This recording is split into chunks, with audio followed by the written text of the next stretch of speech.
Good morning, everyone. Welcome to Cakes Chem. And yeah, I know it's been long, but I've been burdened with a lot of things and even more things, but I will not go into detail because that would waste your time. Now, I'll give a timestamp in the comments to skip my yapping as always, but today we are going to cover Group 1 elements, which are the basically. Yes, my throat is as bad as always, but yeah. We will be covering the group 1 elements, which is the first part of S block elements, and it is basically a rapid revision kind of thing. I can assure you that no detail of NCRT has been missed here, so you need not worry about that. The only thing you need to worry about is your upcoming exam. So, what exam is this useful for? It's useful for all entrances other than JEE mains.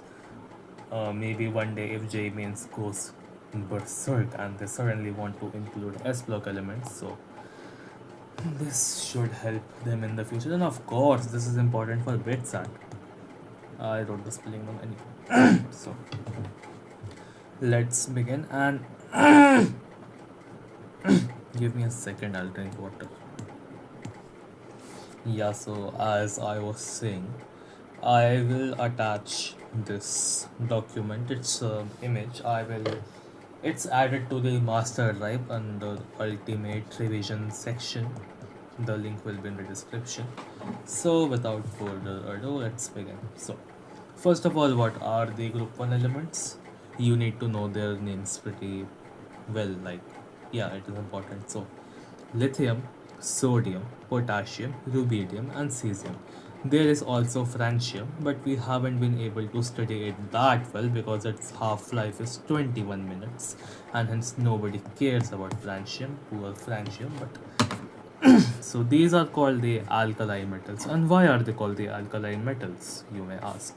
Well, they are called alkali metals because alkaline, whenever you hear alkali, you have to connect it to a basic medium or a base. So they are called alkali metals because they form basic metal hydroxide with the water, like NaOH or KOH. If you haven't seen at least NaOH, I think you should give up on chemistry. But I am not one to judge, give you this.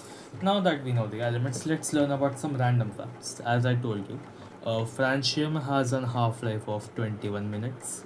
Calcium and magnesium rank 5th and 6th position in abundance. Hey Bhavya, how is the calcium and magnesium here? You said group 1 elements, you are a scam. Shut up. I have picked this data from the NCRT, so this is the order in which they give data. I am only a messenger between you and the NCRT, okay? So don't blame me. Calcium and magnesium rank 5th and 6th in abundance on the entire earth, and beryllium is rare. It is 10 raised to power minus 10% of igneous rock. And what is an igneous rock? Made of cooled magma. Basically, it all this is saying is that 10 raised to power minus 10% of all the igneous rock contains beryllium. That is an incredibly small percent. It is almost as small as the number of days in my life I have been truly happy. But let's move on. So basically, K plus, Na plus, Mg2 plus, Ca2 plus ions, they are found in bodily fluids. Oh my god, there are potassium ions inside of me. What do they do? They maintain ion balance and help with nerve impulses. Without nerve impulses, you would die.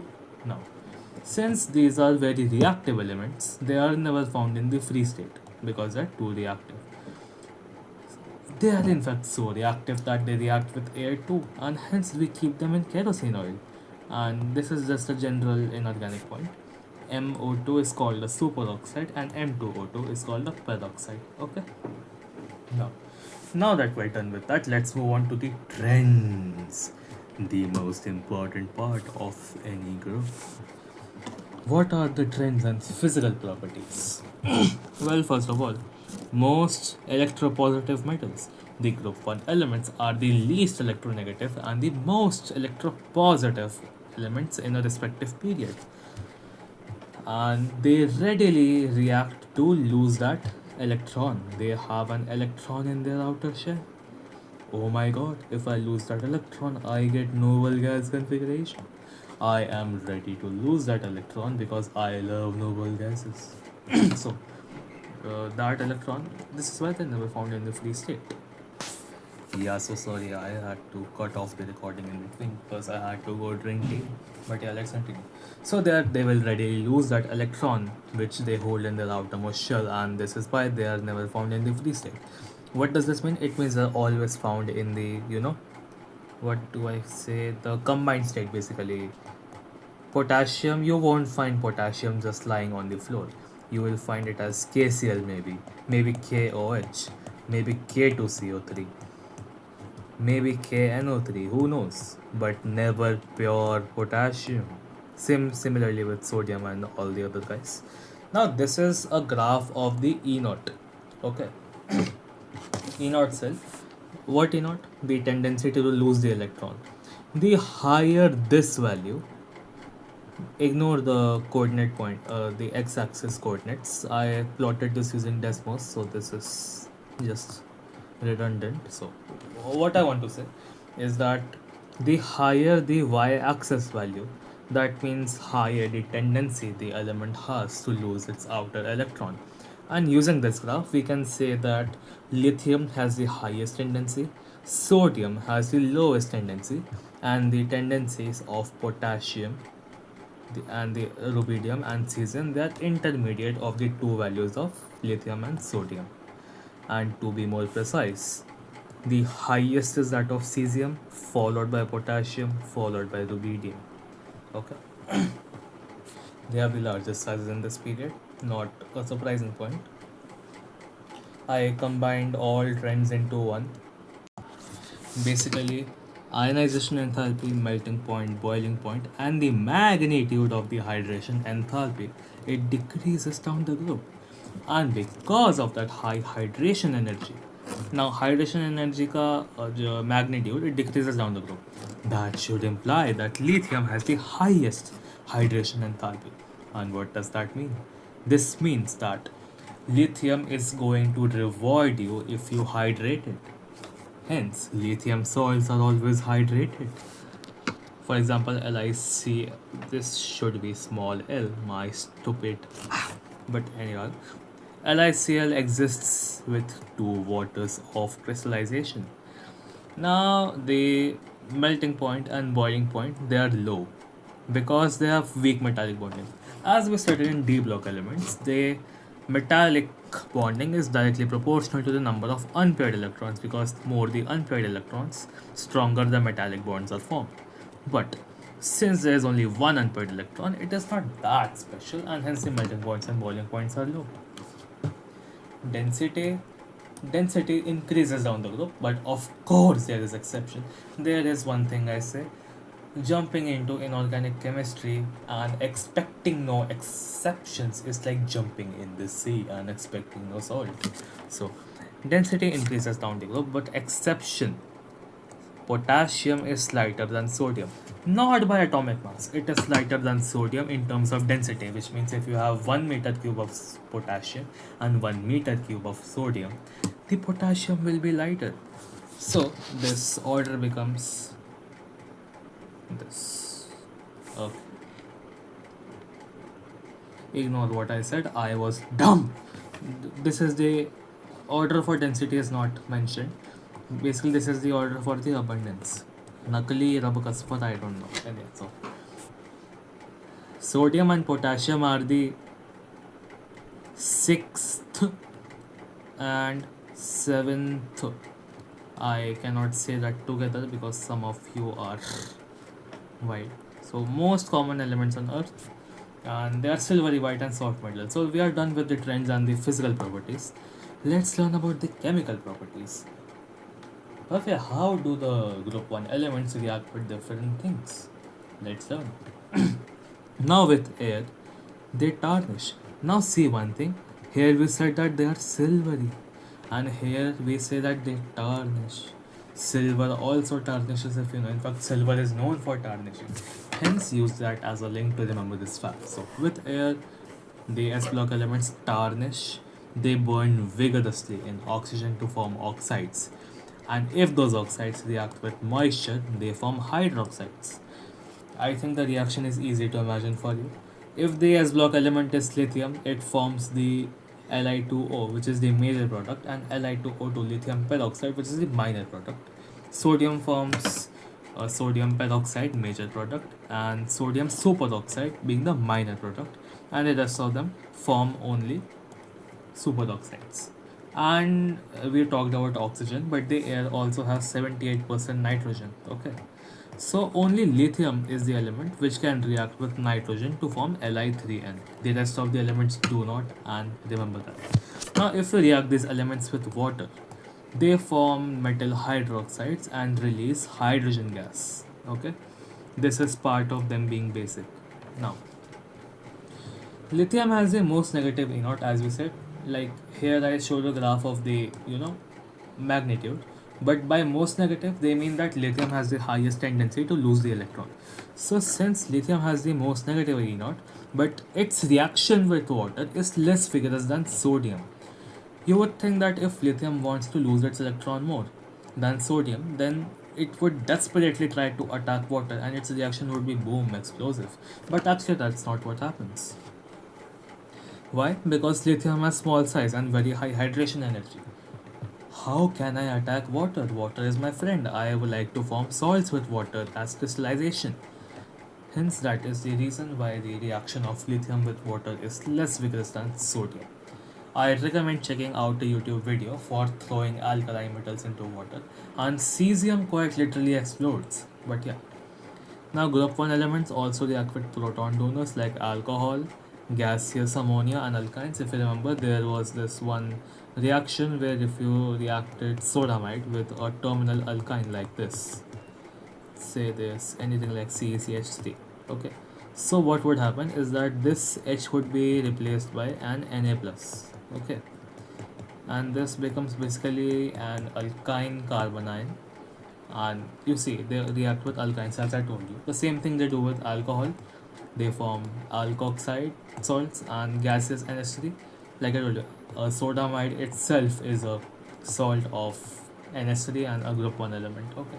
Now with hydrogen, they form metal hydrides like LiH, and they all react at 637 kelvins, but lithium reacts at 1073 kelvins. Okay, so keep that in mind. With halogen, like just they form MH with hydrogen, they form MX with halogen. However, the reaction is vigorous and the MX formed is ionic. But the lithium halides, they are covalent. Why? Because we know lithium is a small cation, and since it is a small cation, it is able to pull the electron cloud of the anion better toward itself. And as we know, electron cloud being shared means there is now a sharing capacity here. And which bond shares? The covalent bond. Hence, the covalent character of lithium halides increases. And the thing I just demonstrated here, it's called the Fajans rules. Okay. Now, if we were to check ammonia solutions, well, with ammonia, just consider this excess of ammonia. This is the exact chemical reaction, but what happens is that if we react a group 1 metal with excess of ammonia, we get a complex with ammonia and the metal and a plus charge, of course. But what is this? In my 12 years of studying chemistry, have I never encountered something like this? Is this some magic? Is this from heaven? No, it isn't. It is basically an ammoniated electron, basically an electron which is trapped by ammonia. Isn't that weird? It is weird, but this is chemistry, it is bound to be weird. Now, the solutions, they are conducting paramagnetic. Now, it is paramagnetic, so that's why it's conducting. And this solution is deep blue in color. The blue color is due to this ammoniated electron doing transition things. You know, electrons, they like to jump around, they like to release wavelengths, and those wavelengths like to hit the receptor cells in our eyes and show color, which is why that blue color appears due to this electron.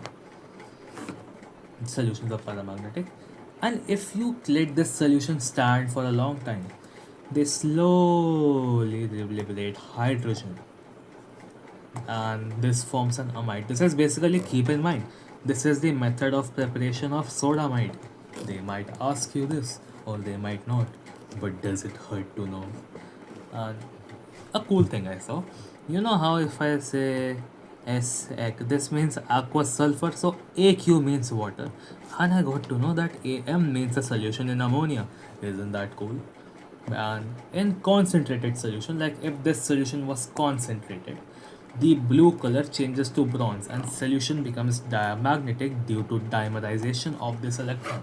Okay, so we are done with chemical properties. Now it's time to learn about some important points about the alkali metals. There's a diagonal relationship, you must know of this from the periodic properties chapter. And basically,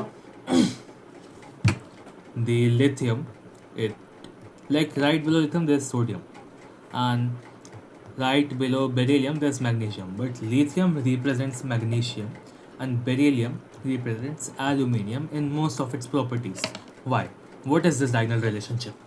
What is this betrayal? Well, basically, due to similar ionic size of whom? Lithium plus and Mg2 plus. Due to similar ionic size and charge by radius ratio, they act as similar ions in solutions, and hence that's why the diagonal relationship even exists. Now, we know they have the largest size in period and easily lose their electron. Large, अबे कितनी बार लिखेगा? They are high, अबे and they have low ionization enthalpy. Well, it is obvious if they're highly reactive and they have low ionization enthalpy, so they will easily lose their electron. Now, of course, I will not help you remember this. This is just stupid. Sorry, I lost myself for a second there, but this is the flame test. Basically, what you have to remember, that if you burn these guys in an oxidizing flame, the heat is going to excite their electron, it will get turned on and go, and it will release a wavelength, and the flame will be colored, and these are the exact wavelengths of the colors. And how do we detect the presence of these elements? Well, we detect it by the flame tests, and the process is called flame photometry or atomic absorption spectroscopy. This can maybe come in an MCQ. What will you do if it comes and you don't know? Hence, I would recommend you to learn these names. So, of course, if they are going to lose the electron that easily, they are going to show the photoelectric effect. And this is why potassium and cesium are used as electrodes in photoelectric cells. Now, this is the reduction action of the group 1 elements. This is how they reduce things. And remember that lithium is the strongest reducing agent and sodium is the weakest. This is consistent with our trends of the E0. Okay? And if you check that electrochemistry table of the NCERT, it says the same thing. And lithium's reducing agent strength is because of high negative hydration energy. Okay. Now, all compounds of group 1 are generally ionic. I told you one exception, which is lithium halides. And this is an important part of lithium compounds. When you take lithium nitrate and heat it, it gives lithium oxide. Whereas, if you take another alkali metal nitrate, it decomposes to give a nitrite.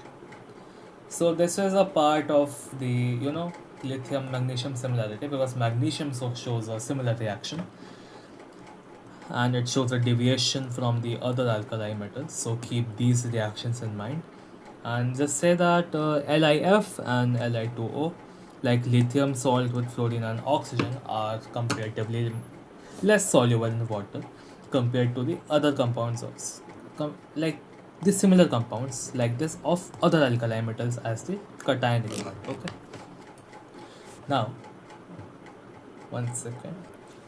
Now let's talk about the similarities between lithium and magnesium. Hey Bhavya, you tell us that lithium and magnesium are similar, but you did not tell how they were similar. You are a scammer. Shut up, I'll tell. Now, lithium and magnesium are similar because they are harder and lighter than other elements in their groups. Well, no shit, they have low atomic mass, but what are the other similarities? Is that it? No, it isn't. Both of them react slowly with water. Their oxides and hydroxides are much less soluble, like I told you, and their hydroxides decompose on heating.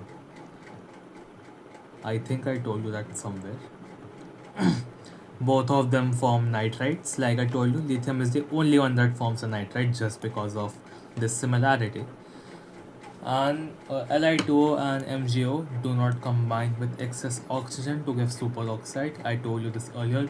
Lithium does not form superoxide. And the lithium carbonate Li2CO3 and magnesium carbonate MgCO3, they decompose easily on heating to form the oxides and carbon dioxide. I think it is easy for you to remember the to visualize the reaction. I am not going to tell you everything, but yeah.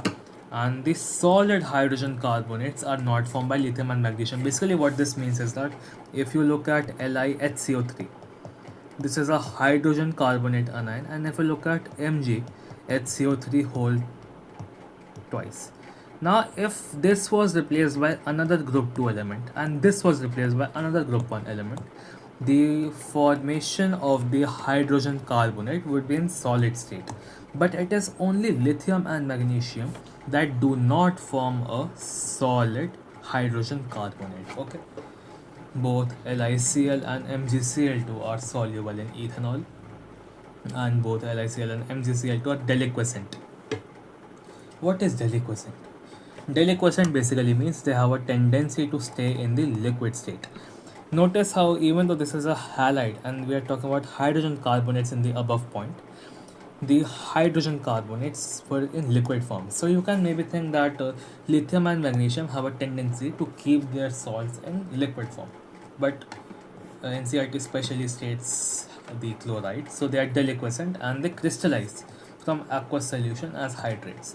Like basically, if you were to make a super saturated solution and then cool it down, the crystallization would occur and they would have waters of crystallization like this. Okay. So now, well that that's done, I think we can continue with the uses. Now, of course, I cannot do much to help you remember this. Just remember, lithium is used for alloys. It makes a white metal with lead, which is used to make bearings for motors. I hope you know what bearings is. Bearings is a way to reduce friction by having two concentric loops slide over each other. As you know, the rolling friction is basically its static friction divided by 1000. This is a very approximate relationship. All I want to say is that rolling friction is 10 raised to power 3 times approximately weaker than static friction. So what this does is it reduces friction and helps motors work better. Okay. So I'm not going to read this entire thing. I have written it down, and what I want to do is what I want you to do is download this PDF like it's an image. Download this image and read this for yourself. Do you really expect me to make you remember these?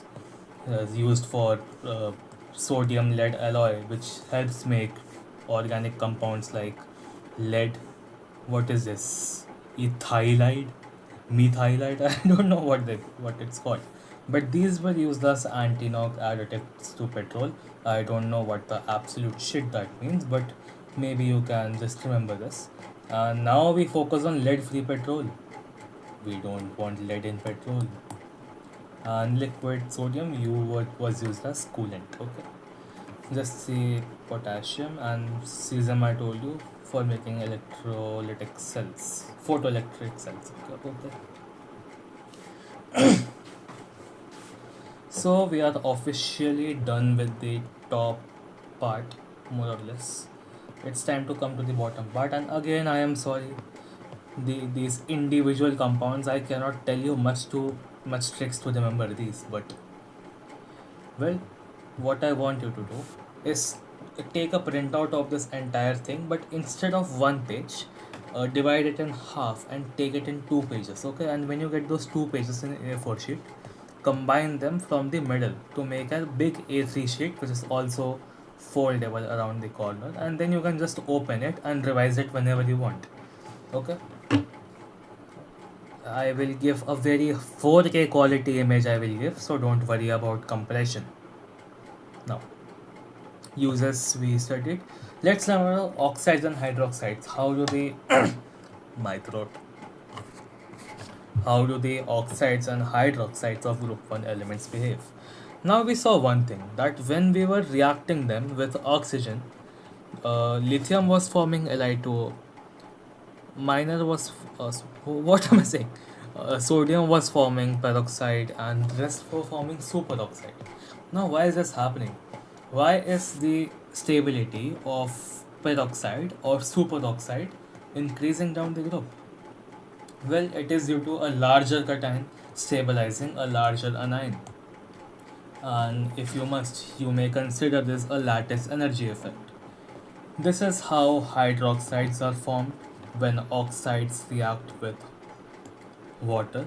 These are reactions for normal oxide, peroxide, and superoxide, so keep this in mind. Basically, you have to consider this as two MOH, but it's already dissociated in water, which is why it's shown like that. And basically, oxides and peroxides, they are colorless, but superoxides are yellow or orange in color. And sodium peroxide is used as an organic agent. What am I saying? What is an organic agent? An oxidizing agent in inorganic chemistry. Okay.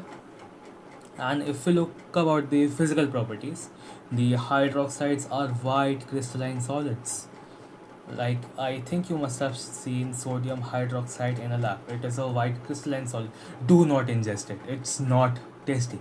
And strong bases, they are strong bases of course, and they give a ton of heat on dissolution. Because if they give a ton of heat, that means the reaction of dissolution is very spontaneous. And that's why it's violent hydration. Like I said, check out videos of this.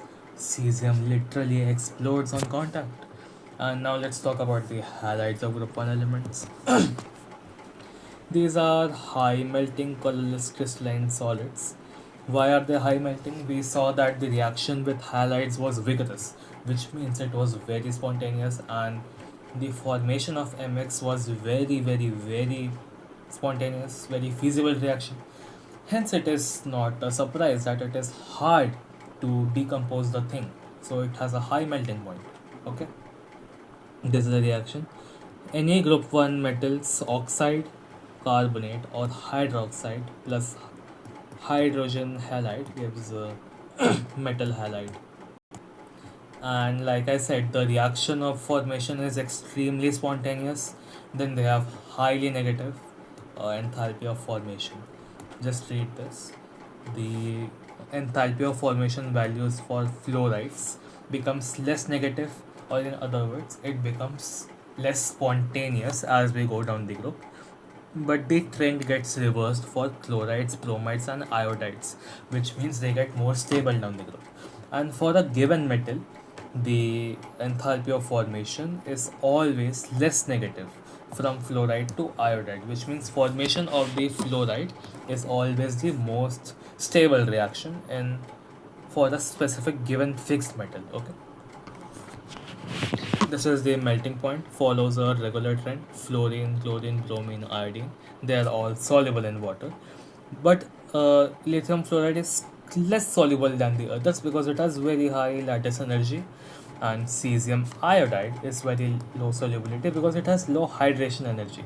As a general point, just remember that solubility of any salt is directly proportional to the magnitude of the hydration energy, but inversely proportional to the magnitude of the lattice energy. Okay, so this point is consistent with that. And other lithium halides are soluble in ethanol, acetone, and ethyl acetate. This is not acetic acid, it's acetic anhydride. I think you should know. And I had this confusion. So, and lithium chloride is also soluble in pyridine. It is also deliquescent, like I told you. And other metal chlorides do not hydrate. This point is also shown in the lithium magnesium similarity. Okay. I'm sorry for my voice. I know it's kind of terrible. I'm also stuttering for some reason, but I hope you don't mind it much. Well, read this portion about the oxoacid salts. What is an oxoacid? Oh my god. Yeah. So, what is an oxo acid? A lot of you are confused. It is those acids in which there is an acidic proton, which is on a hydroxyl group, which has an oxo group attached to the same atom, like carbonic acid. Like for example, this is what you can call like this will be connected to something else. This is what an oxo acid is. It's saying a hydroxyl group on the like hydroxyl group will be attached to an atom, right? This atom. So this atom should also have an oxo group attached to it. Now this atom can be carbon, it can be sulfur, it can be nitrogen, doesn't matter, and don't care. Okay, but carbonic acid, sulfuric acid, these are oxo acids. And if we remove the hydrogen and add the alkali metal in place of it, it's called an oxo acid salt. Okay, alkali metals form salts with all oxo acids. These salts are generally soluble in water and they are very thermally stable. Carbonates, and in most cases, the hydrogen carbonates are very stable to heat. So, the electropositive character of the elements it increases down the group. So, since the electropositive character increases, they are able to bind better with the negative carbonate ion, and hence the stability of the carbonates and hydrogen car. See that typo they have made, hydrogen carbonates. It increases, okay, down the group, and since it increases down the group, the highest carbonate, the lithium carbonate, is not so stable to heat. It is very small in size and polarizes a large carbonate ion, leading to formation of more stable lithium oxide and carbon dioxide. And like we said, the hydrogen carbonate of lithium does not exist as a solid. Okay. So well, this is where the easy part ends, and now you have to mug up all these reactions, and I am not going to help you with that. But I think I can read them. So this is the Solvay process. Like this is how the Solvay process is done to form sodium carbonate. How ammonia is reacted with these switches to form ammonium carbonate. Ammonium carbonate reacts with these switches again to form ammonium hydrogen carbonate. If you remember, something similar happens in salt analysis, where I don't know some calcium carbonate reacts with more and more CO2 to form calcium hydrogen carbonate. So the same thing is happening here, and the precipitation part, where advantage is taken of the low solubility of sodium hydrogen carbonate, so it's precipitate into water. So ammonium hydrogen carbonate reacts with sodium chloride to form ammonium chloride. Like this is just a classic displacement reaction. And calcination part is the sodium hydrogen carbonate upon heating gives the sodium carbonate.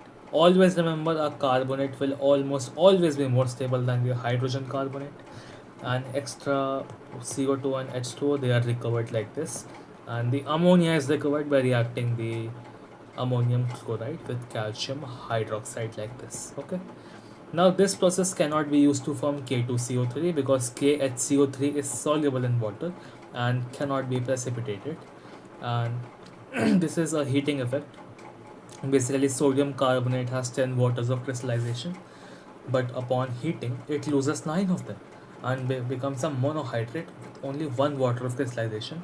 And if you heat it again at higher than 100 degrees Celsius, it loses that last water and forms anhydride of sodium carbonate.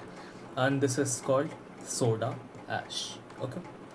Whereas my dog is named Ash, so that's nice. And carbonate is hydrolyzed by water to form an alkaline solution like this. Basically, carbonate changes to hydrogen carbonate, and these are uses for sodium. What's up? Yeah, so these are uses for sodium carbonate. Just go through those. Now let's talk about sodium chloride, salt, common salt. But basically, common salt has sodium chloride, but also has some potassium iodide added, so not really. But this is the major component of table salt. So it is the most abundant in seawater. This is the mass percentage, and this is how much is made per annum in India via the method of solar evaporation. Like basically on beach, they collect the seawater. Oh my god, solar is evaporating. solar evaporation. Water goes and the salt is formed. This is what Gandhi did. Gandhi did he? No, Gandhi. Sorry, I told you I'm stuttering. This is what Gandhi did with the salt in the basically the Dandi March thing, and he used to act like a saint. So this was one of his saintly works. I wonder if his niece approves of his work, but anyhow, I will not get political here, otherwise, you guys will flame me. So, yeah, let's continue. Basically, MgCl2, as I told you, is deliquescent in accordance with LiCl, and basically, calcium chloride is also slightly deliquescent. They absorb atmospheric moisture, and this is how you can purify table salt. Like you take if you take the salt from seawater, it is not going to be pure sodium chloride, it will also have some other things. Okay, so to purify it, you dissolve it in minimum amount of water, filter it and saturate it with hydrogen chloride gas, which gives pure sodium chloride crystals. Remember, they can ask it like this, like uh, hello user, we have gathered some salt from the sea, how do we purify it? And maybe they'll give you an order of reactions, so you have to choose from them. And remember this, that calcium and magnesium chlorides, they remain in solution due to higher solubility than sodium chloride. Okay, then maybe they can ask this, that do these two have higher solubility than sodium chloride? Yes, they do. And melting point is 1081 Kelvin. Solubility is this at this temperature, and the solubility is not appreciably affected by increase in temperature. Okay, these are the uses. Now let's learn about sodium bicarbonate. It is also known as baking soda, and if you heat sodium bicarbonate, if you heat sodium bicarbonate, it releases carbon dioxide bubbles, and this is what makes cakes fluffy. Baking soda, it's used for this purpose. Like if you know cake has holes in it, and this holes is where CO2 escapes. So next time you go on a birthday party and they give you a cake and a cold drink, and they tell you, hey, this drink is carbonated, tell them that the cake is carbonated too. Isn't that interesting? And even more interesting, chips packet, if you have, it is also stored in a lot of air. So that air of course has carbon dioxide. So maybe you can say it's a carbon feast. I am having lots of carbon. Carbon is so delicious. Yum. Anyways, I'll stop with my yapping. Yes, so preparation. How do you prepare sodium bicarbonate? Like we studied, saturating Na2CO3 solution with CO2.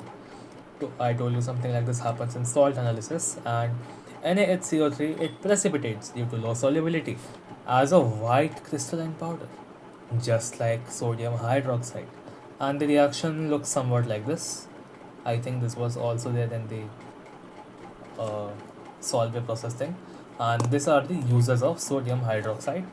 According to this, NCRT did not mention baking soda in the last uses paragraph. That's weird. But remember the uses baking soda as well. So let's move to point number 13. Sodium hydroxide, NaOH. How is it made? Kastner-Kellner cell. Remember this name? Maybe they can ask an MCQ. And what is the Kastner-Kellner cell? It has a carbon anode and a mercury cathode. The reaction that takes place at cathode is that basically electrolysis of brine takes place. Brine is NaCl solution.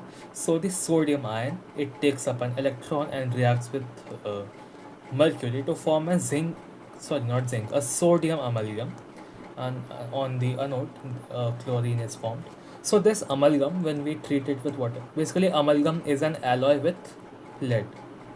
I keep getting confused, lead and mercury. Amalgam is an alloy with mercury. Okay, so when this sodium mercury alloy is treated with water, you form sodium hydroxide, which is the star, and you form mercury and hydrogen. Okay. Now what the sodium hydroxide looks like? It looks like it's white, it's translucent, it's deliquescent, wants to be in liquid state, absorbs water, and its melting point is 591 Kelvin. And it forms a very strong alkaline solution in water. You should know that the pH of sodium hydroxide is literally 14. Like it is at the absolute right of the pH scale at 25 degrees Celsius. Okay. And the surface of NaOH reacts with atmospheric carbon dioxide to form sodium carbonate, and the uses of it to make soap, paper, artificial things. Just read this. So we are done with sodium hydroxide. Let's move on to the last point, the biological importance. Abundance in a 70 kilogram man, there is 90 gram of sodium, 170 gram of potassium, as compared to 5 grams of iron and 0.06 grams of copper. Sodium is primarily located in blood plasma and interstitial fluid outside cells, and functions of these are nerve signal transmission, like I told you in here. I think it was somewhere here, I forgot, but it was right here. I could have sworn, yeah, this point and this point, they are consistent with each other. And potassium is the most abundant cation. Like maybe you can say this, it has 170 grams. So potassium is by no surprise the most abundant cation. And the functions of potassium is activates enzymes, participates in glucose oxidation to produce adenosine triphosphate, and works with sodium for nerve signals. And ionic gradients, you don't need to understand, but I'll tell you. Ionic gradients is basically for nerve impulses. At one point, there must be a higher charge, and there must be a lower charge on the other point. Only then nerve impulse can take place. Okay, so this is the gradient, 143 millimole per liter and 5 millimole per liter. So of course, since this has more concentration, the charge will be higher on one part. And this is the same gradient for red blood cells. Okay, I don't think you need to know this. Now sodium potassium pump, I don't know what the fuck is that, but it's in the NCRT, so try your best to understand this. Okay, bye bye. Now this is the last point. With love, u/eccentric. That's my Reddit handle, and that's it. We have revised group 1 elements in less than 45 minutes. Thank you for attending, and this will be attached in the description. I will attach the link to the master drive, and once you open the master drive, this image will be found under the section of ultimate revision. Okay, so that's it. Thank you for attending, and this was my comeback, and more videos are coming. Bye bye. Oh, where do? Why isn't it working? Oh, you have found it. Bye.